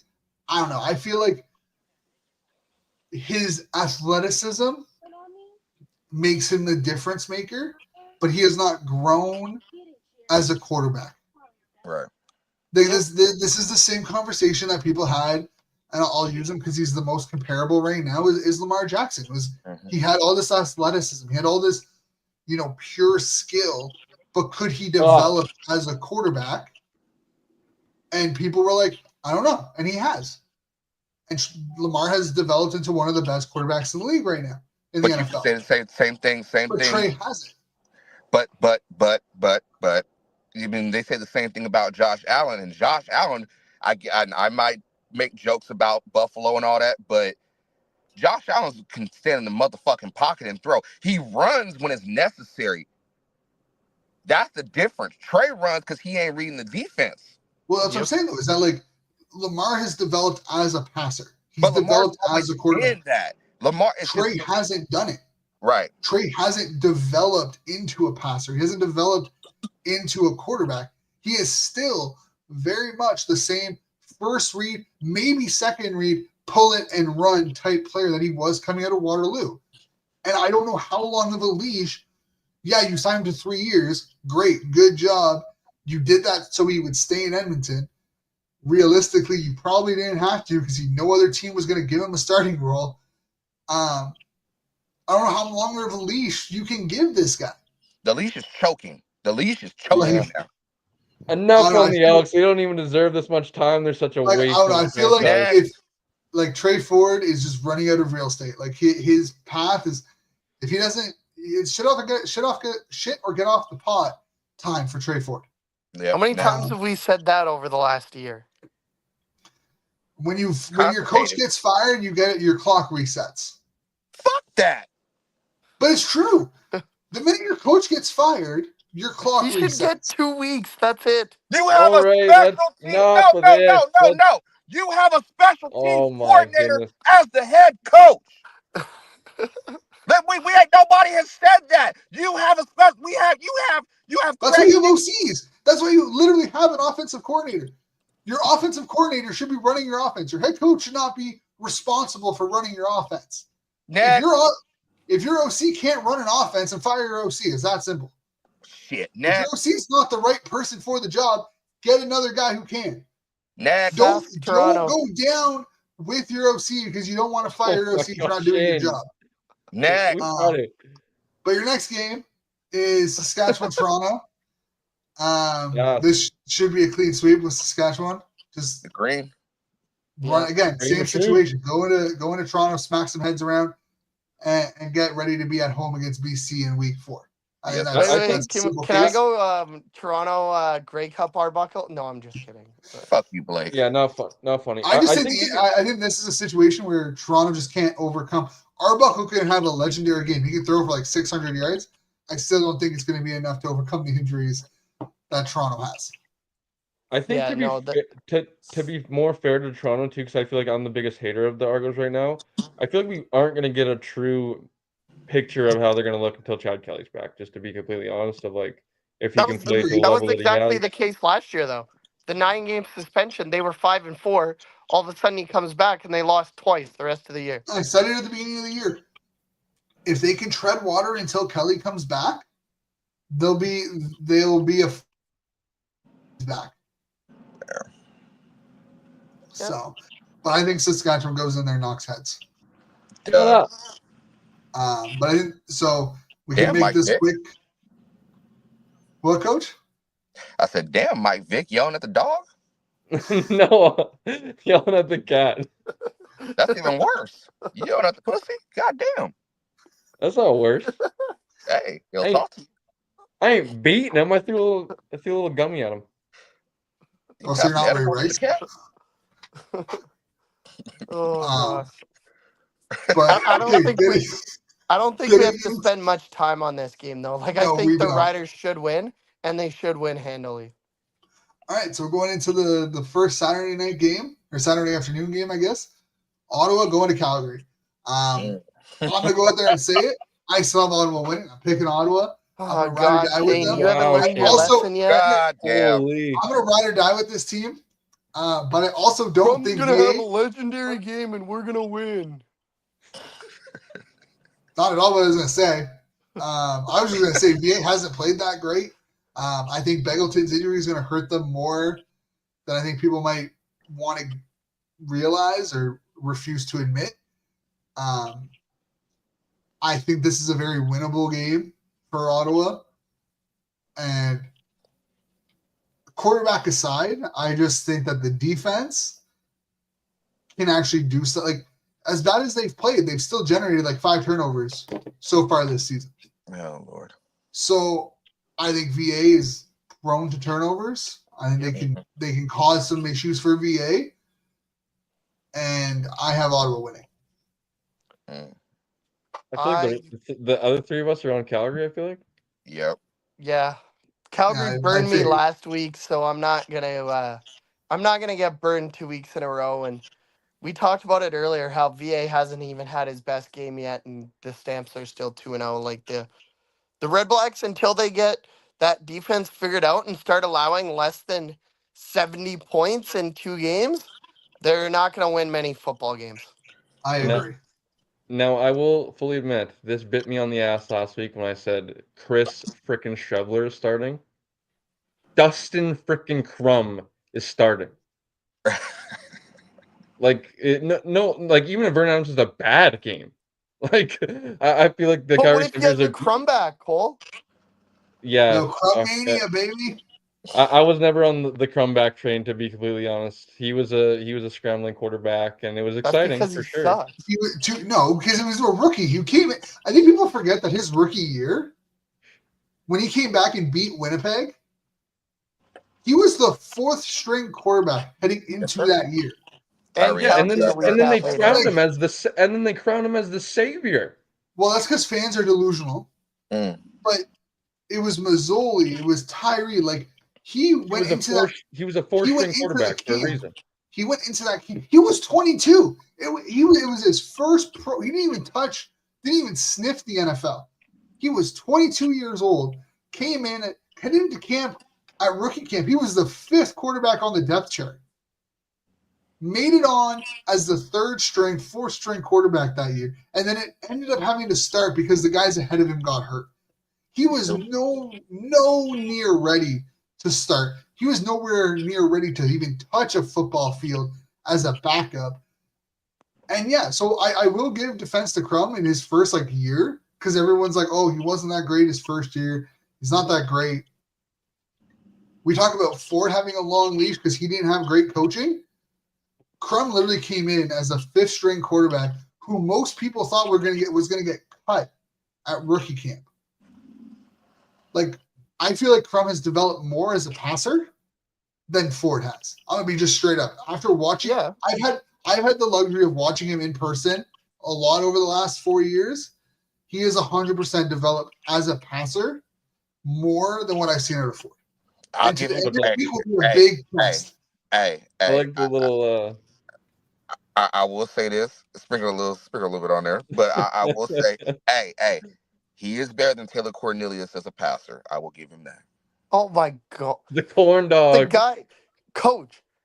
Last year, when the Red Blacks had a decision to make, Dustin Crum or a broken Jeremiah Masoli, who did they start? Masoli. Exactly. That should be the only answer you need. Calgary by 1 million.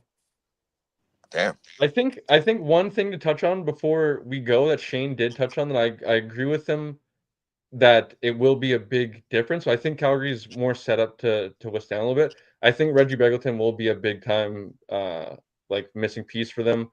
That being said, though, like the Jalen Philpott, Clark Barnes back-to-back 100-yard games, they've stepped up. Tevin Jones, obviously they drafted Damian Elford, so I feel like a little better set up than maybe in the offseason if they didn't draft a receiver number 1 overall. And those guys, obviously there have been questions if they could stay healthy, but obviously Dom Rhymes, we haven't really seen a Dom Rhymes game either quite yet. He had the pass interference that took away a touchdown in week 1, so I feel like it's definitely going to be a big loss for them when the money downs, the kind of that security blanket for VA. He's going to need to find that new security blanket in the receiving core. But other than that, I feel like the receivers should be good, and I think Brennan will have a better game at some point coming up. He's been able to pass the ball. It's been the bad interceptions and and you can even say that the first one to Stab wasn't really a bad interception because he kind of got hit, and it's a tough one when you get hit and the ball kind of doesn't come out the way you'd want it to. But the same kind of sometimes you have a questionable decisions with Vernon that I think cost him from time to time. But I think he's gonna be able to have a good game and kind of bounce back. And then I just been especially in week 1, impressed with Calgary's defense, and obviously the few highlights I was able to see from Adrian Green and stuff like that last week. I think their defense has been a little bit more improved than I kind of gave them credit coming into the year.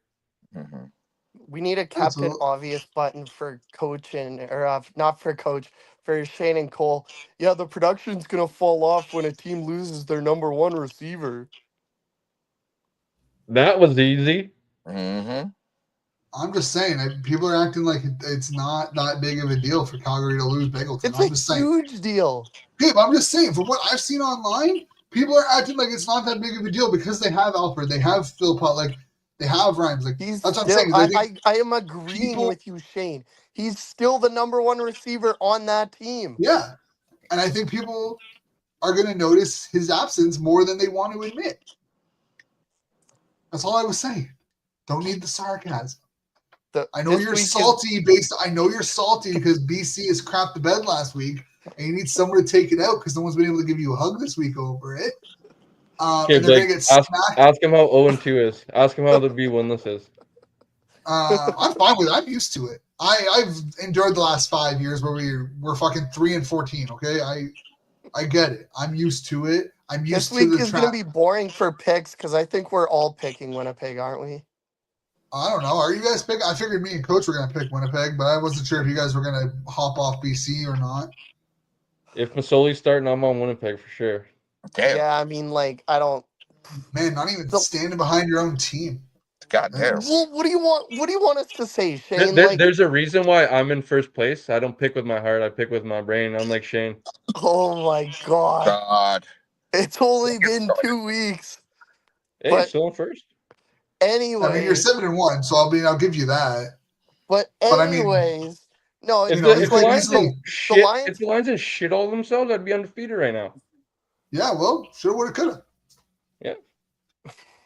It is what it is. If Edmonton didn't shit themselves in the second half against BC, please don't go back to Edmonton. My heart already hurts enough. I would have a better record. Hell, if my 3 teams didn't shit themselves in the second half in week 1, I would be 8-0. So like, fuck. Yeah, but you're not. But I'm not because anyways, ifs don't matter. It's not horseshoes. Cole and I talked about this in the preseason. Like, if the worst case scenario happened, and it's only been 2 weeks and it's already happened, and Nathan Rourke got injured, the Lions have no QB depth. Chase Bryce is not the answer, and we just talked about it not even 10 minutes ago. Your options are Chase Bryce, who's thrown maybe 15 passes in his CFL career, or a broken Jeremiah Masoli. And the Lions would rather go to a broken Jeremiah Masoli than a guy that's thrown 15 passes in the CFL. The Bombers, with or without Oliveira, and let's not forget, Zach Collaros is making his return this game, even though they didn't even need him last week. But even with Oliveira, they're going to come into BC and they're going to beat the Lions and they're going to beat them. Oh, it pains him. It doesn't. I don't even lose sleep picking the Bombers. This kid probably just kills him to pick the Bombers, man. I'm going to cry myself to sleep tonight. To like carry off Blake's point, the Lions didn't even the Lions had Bryce listed, I believe, as the number 2 going into the season, or I know it was talked about. Farhan mentioned a couple times of the competition it's not over. The Lions are still interested in Bryce being the number 2. And then when the situation happens of Rourke going down next week, and then they turn to Masoli because they obviously don't trust Bryce yet. And to be honest, rightfully so. Like, he hasn't really shown in any legitimate action, whether it be preseason or the little bit of garbage time he played last year. That's Blake referencing of the 15 snaps he's played. He hasn't really shown that he is to be like worth to kind of be developed, I guess, is kind of what I'm trying to get to. And then Masoli, like, I feel like he's kind of like he was almost like the like bottom of the barrel, like the veteran backup quarterbacks that were like in the market last year of like, who could you have won after? And like, rightfully so, like you kind of had to maybe focus your efforts elsewhere, like trying to sign somewhere on defense, right? And you kind of have to wait for who's left in terms of the free agent quarterback position. Obviously, you're not wanting to plan anything of Nathan Rourke not being under center, but yeah, I don't really have any faith in Jeremiah Masoli or Chase Bryce, to be completely honest. I think it's the right. I think Jeremiah Masoli was a drive away from winning a Grey Cup for Hamilton. No, I know, Coach. It's not. 3 years ago before all his injuries. That's what they all say. Oh, he was a drive away, and a Jalen Ackland catch away from winning a Grey Cup. I'm not he was. disrespecting him, but we're also talking about the past as well. Like we're Thank talking you. about That's for Kenny and this. We don't have a Merry Christmas. yeah, like I just feel like like Masoli. I'm not disrespecting him. He's a great guy as well. Like seeing the arrow up stuff of him and like his veteran leadership and stuff like that. Like No, rooting love for the that. guy. Would love to absolutely see that I'm wrong in this and he leads a game for the ages. But I just, if we're being honest, I don't expect it to happen. Like we saw him look pretty uncomfortable and being a backup quarterback, knowing how hard that situation is of like being cold and in the snap of a finger, you kind of get the signal of like, put your helmet on, start throwing. Like, I get that situation. It's a hard situation. He didn't look like, obviously there was some completions. I think he like like if you look at the stats, it wasn't terrible. I think he was like 8 for, I don't remember how many attempts he had, but it didn't look terrible. He was moving 8 the for football, but like 14, I believe. at that point, like Winnipeg is sitting in coverage. They're letting everything underneath and going to rally to tackle. The interception was a atrocious one. He didn't have the arm strength to throw it out of bounds, so he underthrew it and he overthrew Tiade, but underthrew it to get out of bounds, and it was maybe the easiest interception that DB will ever have. I just don't think that he's going to be able to come in and flip the switch, especially with also the you look at the other side of the football, right? Like the questions of Zach Collaros coming back, as Blake just said. If Chris Strebler just did that against the defense, like what will Zach Collaros do? Matthew Peterson also had success. Like I think that offense is going to be able to have success. And if Masoli's tasked to like play comeback, like you're down, say a touchdown early, you're down 10 points early. I think that's like recipe for disaster for Masoli or any backup quarterback. Just to be and honest. let's not forget, Cole. Like you weren't here early in the show, like at the very beginning. But not only are you missing your best player on offense, you're most likely missing arguably your best player on defense. Like Gary Peters didn't practice yesterday and he didn't practice today.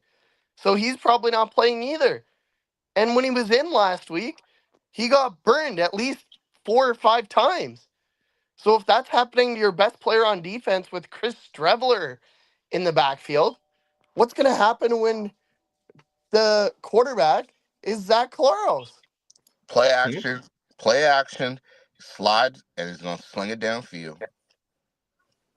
I feel like personally, I'm shocked that we don't have someone signing Brian Scott. Because I don't care what anyone says, Brian Scott's a dog, and he's probably better than like 50% of the backups in the league right now. Like I don't know. I feel like you look at Arbuckle. You look at Toronto as a whole. You look at BC. You look at Hamilton, even Ottawa to a certain extent, and Winnipeg, where you kind of question their backup depth, and you have a guy who's proven to have success in short stints. I don't know. I feel like if BC is out long term with like Nathan works out long term in BC, you can't continue with Mazzoli and Bryce. I don't think it's who is there to go get though. Shit, Trey. I mean, go trade for Trey. Yeah. Okay, I'll take Trey on BC. Go sign Senecal or Brian Scott or Tua. Tagovailoa, who just got released from the European League. He did. Did he really? Yeah, he got. Okay, he didn't get released. They mutually agreed to part ways. AKA, you got fired on your day off. Yeah. You get fired on your day off, Craig. He gets so. I'm just saying. Coach, I guarantee you, neither of these guys seen Friday or Friday after next, next Friday. I haven't seen any of those, but. No, so I gotta roast in the fucking group chat because fucking Tidecast Network wouldn't shut the fuck up about Talia. I'm loving this. Are you talking about that group chat, Coach? Yeah. Sick ass. I love that group chat. The one that I'm not even in. Like because you would cry. That group chat. No, Blake, trust me, you're not missing anything, dude. That group chat is so cringy. It's bad. My god, dude. It's bad. It's okay. I'm in a better group chat. Don't worry about it. It's no. It is. Yeah, you're with us. we talked about it a couple weeks ago, but man, they be violating. I'm like, dog, I don't even say shit. You know, don't face it unless they say something to me. I don't. I muted it, and then I just kept like, I'd like hit it, and I'd catch up with some of the messages. I'm just like, dude, I fucking can't stand these kids. Like, I'm just like, dude, I can't even do it anymore. So I left. I was like, I'm done with it. I muted it. Was it like certain people that you and I know, Cole? No, they're a bunch of like the kids that run like the team account, like the Argo, like what coach Argo's News and Ticats Networks or whatever. Yeah, okay. They're kids, like, so like I do get it in a sense, like they're like it's new age. Like kids like are like they think trolling is funny, and it's like, no man, that shit they're uneducated. They grow out of it in 3 years. Long enough, and like all their takes are very recency because that's all they know. Bro, they had a whole fucking argument, and I was at work, and I had to set somebody straight because they were talking about Chad Kelly's situation a year or so ago, and I was like, bro, shut the fuck up. Like, okay, it happened, it's over. Enough. Like, why are we talking about this? You just got into the game. Like, damn, like, let it go. Move on. Shit. And I think that's a good way to end the show. But yeah, I mean, outside of that, I don't think there's been much. I can't believe we're gonna let Cole keep first place for another week. We all agree on the same except for one game. Yeah. So Shane would be the only hope. What's the records? So right now, I'm in second. You're in third. Shane's in last. So right now, Cole's leading at 7-1. Blake is 6-2. Coach is 5-3, and I'm 3-5. Hey. So I have a chance to at least regain a game, or I'll fall back a game, which doesn't make much of a difference to me. Nah, don't say that, because if you was number one, we wouldn't hit the end of it. Well, no, because losing a game or gaining a game doesn't really make a difference to me. If I'm down a game or I'm down 3 games, like at the end of the day, it's not really gonna. I'm still down. By the end of the year, we'll pick different teams, and it won't I'll matter. still need to catch up no matter what. So if it's needing to catch up by 1 game or catching up by 3, it doesn't really make a difference because I still need to catch up. Boy. I tell you, at least I'm not still shocked Blake went against this Vernon Adams Jr. You're probably wearing your Vernon Adams Jr. jersey when you picked against him. He probably is. I said earlier in the show, I thought Kelly was going to start. You always think something. Twitter, Blake. Matthew Shinetti. Where the fuck is the bets been? But I didn't, and it was too late. I didn't want to use my swap for the whole year in week 2. Matthew Shinetti, put him on the get the notifications. He'll come right to your phone. To be fair, though, if Toronto did somehow pull out the win, he would be leading. So like, it's kind of that risk reward where, you kind of got to go with your gut. If my auntie had nuts, she'd be my uncle. Hey, uncle. I'm just saying, if you didn't go with BC, you would be 8-0, right? So if he decided if the rules were reversed, he would have been fine. So. Before we go, I do have We're 2 hours in, but Coach is like, before we go. Oh, Blake, I think you missed it last week. Coach wants to fight. Yeah. Me? He wants to fight me. No, he wants to fight me specifically.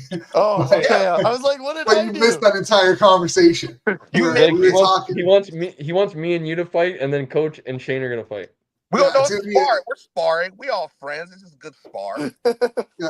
It'd be the pre-main event and then the main event. The main event, the big dogs. Yeah. You got the lightweights or the welterweights, and then you got the heavyweights going after. Yeah, I'd buy a ticket. Shit. No, I was gonna say, man, fuck. I mean, I know we kind of beat down on fucking Trey Ford, but goddamn, man, we just want to see the motherfucker be successful. But shit. One. Come on. That's a disrespect. Shane heavy L in the fight. that's disrespect for Frankie right there. I'm trying to tell you. I wouldn't say Frankie's wrong though. Bro, you have no idea. I got the reach and the height on him. That don't matter. I'm a defensive guy. I'm like, man, I'm just gonna bump you in the head like a whack-a-mole. Don't matter. I bob and weave. I'll roll. Shit, I'm ready for whatever. Bob and weave. You're gonna bob and weave, and I'm just gonna bump you on the head. That don't matter. This ain't Tom and Jerry, motherfucker. I'm trying to tell you. These hands, these nigga hands will do something to you now. They universal shit. I go cross borders. Just Shit. bop on the top. Why you gotta bop me on my head though? You know I've had concussions. Cole, you can get it too. I'd pay to see it. Hey, I'll cut weight to go down to fight Blake and Cole. Okay.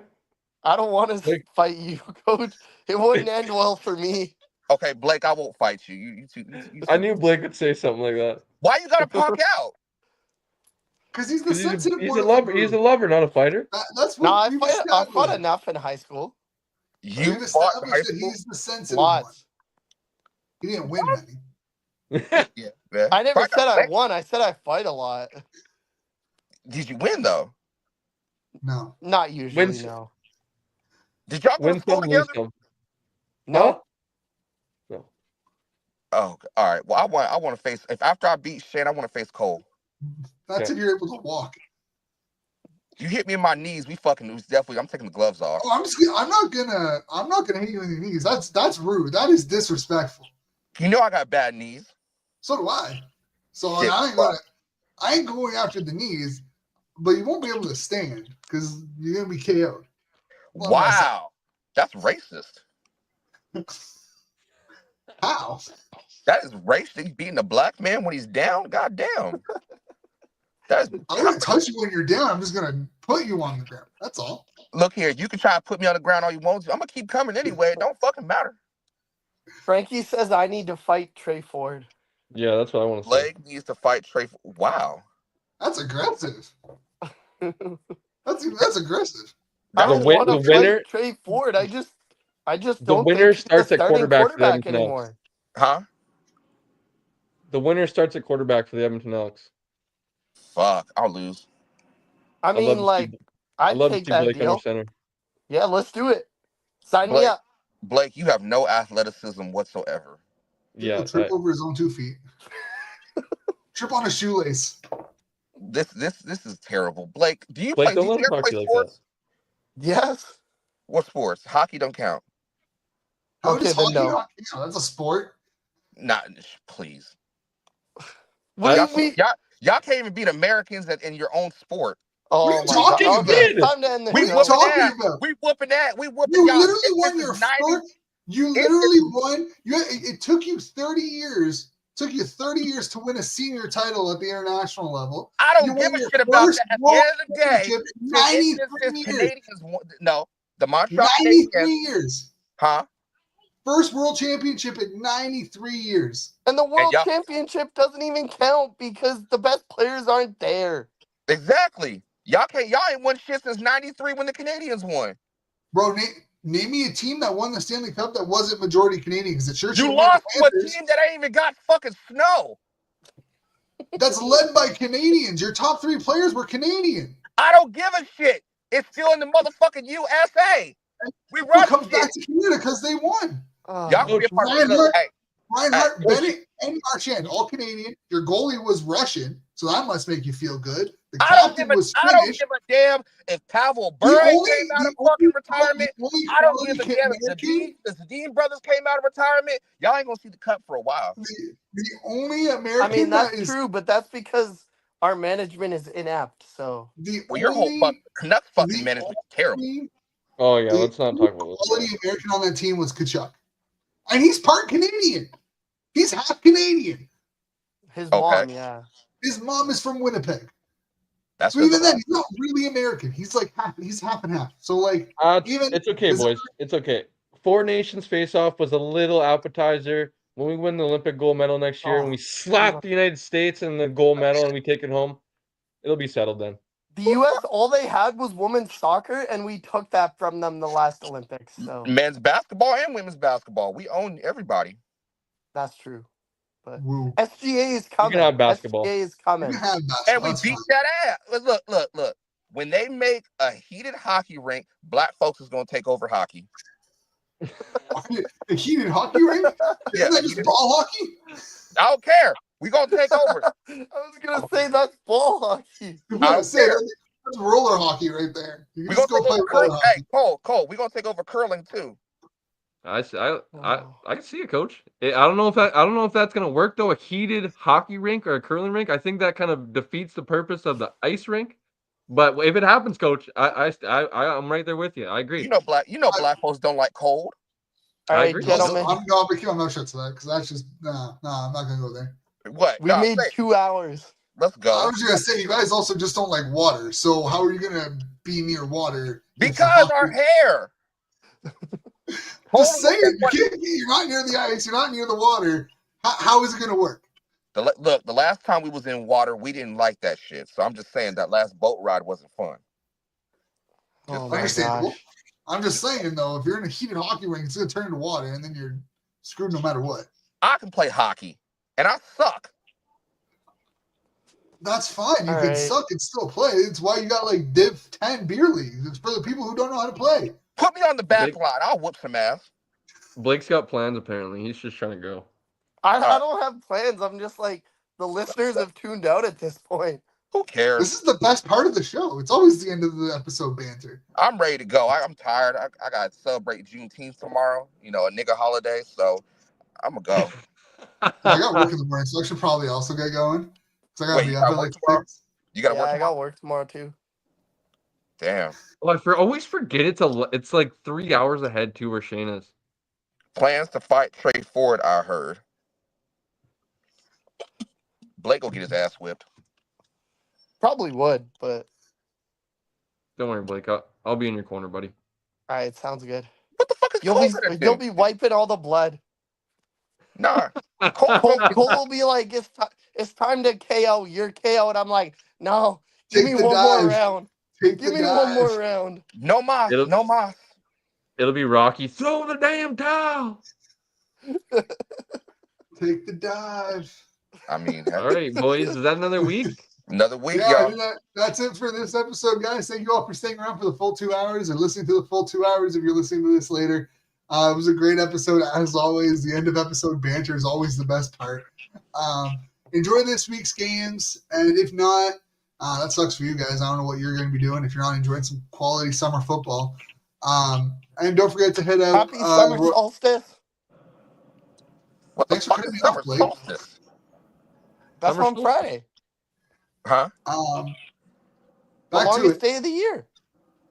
I'm focused on the nigga holiday. That's what I'm worried about. It's a day off. Not up here, so. Well, yeah, because y'all ain't got no black folks in fucking Canada. That's not true. That is not. No. You have Africans. You have French Negroes. You don't have niggas. There's a difference. PK Subban. Pretty sure Toronto had different words for you. But word 2 GGs, fam. You're Gerber. All right. Anyways, this is going off track. Don't forget to hit up World Retros for your one-stop shop for retro CFL gear and CFL PA merch. Use the promo code 13th Man Football to get 10% off your order. And that's it for us, folks. Check us out, 13th Man Football. Check out Coach Phil at Coach Phil Reacts. Cole and Blake at Canadian Football Fanatics. We'll be back here next Wednesday, 6 p.m. Pacific, 9 p.m. Eastern on YouTube and Twitch. Enjoy this week's games. We'll see you next week. We out of here.